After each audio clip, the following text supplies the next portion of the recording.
नाज़रीन, वक्त है सुनहरी बात का, और आज सुनहरी बात के लिए जिस हिकायत का मैंने इंतखाब किया है, हज़रत ज़ुन्नून मिस्री अलैहिर्रहमा, अल्लाह रब्बुल इज़्ज़त के एक बहुत वली, एक बहुत ही बुज़ुर्ग बरगुज़ीदा शख्सियत गुज़रे हैं। उनके पास एक शख्स आया और कहने लगा कि हज़रत मुझे इस्म आज़म सिखा दीजिए।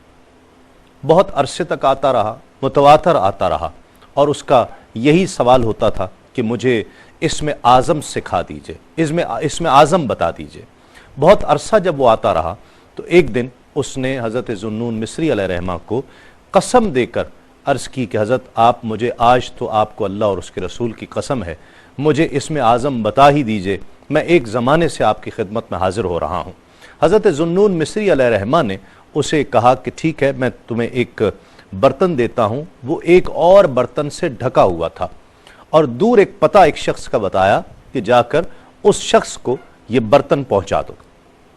वो लेकर निकला और रास्ते में उसने जब बहुत दूर आ गया तो ये जहन में ख्याल आया कि देख लूं बर्तन में है क्या।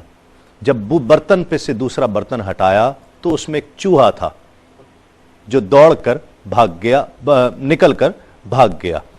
वो शख्स बड़ा हैरान हुआ और उसे दुख भी हुआ, तकलीफ भी हुई कि मुझसे हजरत ने मजाक किया है। वो वहीं से उल्टे कदमों पलटा और हज़रत ज़ुन्नून मिस्री अलैहिर्रहमा के पास वापस आया और उनसे कहने लगा कि आप मुझसे दिल लगी करते हैं, मुझे आपसे ऐसी तवक्को नहीं थी कि आपने एक बर्तन में चूहा डालकर मुझे देकर भेज दिया। उन्होंने कहा मकसद दिल लगी करना नहीं था, तुम तो एक चूहे की अमानत का भी ख्याल न कर सके, उसकी अहलियत भी तुम में नहीं है कि तुम एक बर्तन जो तुम्हें देकर भेजा गया है कि इसे दूसरी तक पहुंचाओ, तुमने वो भी रास्ते में देख लिया क्या है। तो इसमें आज़म को छुपाना और उसे अपने जहन में महफूज करना और दूसरों से छुपा कर रखने की अहलियत कहाँ से होगी, इसके लिए तो बहुत अमानत चाहिए है। हमारा आज का मौजू भी यही था नाज़रीन कि अमानत।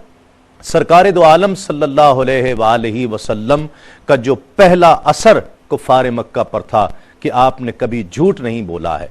आपकी बहुत सी बेशुमार खुसूसियात के साथ साथ जो दो बहुत बुनियादी खुसूसियात थीं सरकार दो आलम सल्लल्लाहु अलैहि वसल्लम की, कि जिसने उस वक्त के कुफ़ार मक्का पर, माशरे पर गहरे असरात छोड़े कि 40 साल आका अलैहिस्सलातु वस्सलाम ने हमारे दरमियान ज़िंदगी गुजारी है, कभी झूठ नहीं बोला, जब बोला है सच बोला है, और जो अमानत इनके पास कोई भी रखवा कर गया है आपने उस अमानत की खयानत नहीं की है, बल्कि उस अमानत को दूसरे लोगों तक पहुंचाया है। आप सादिक और अमीन ठहराए गए।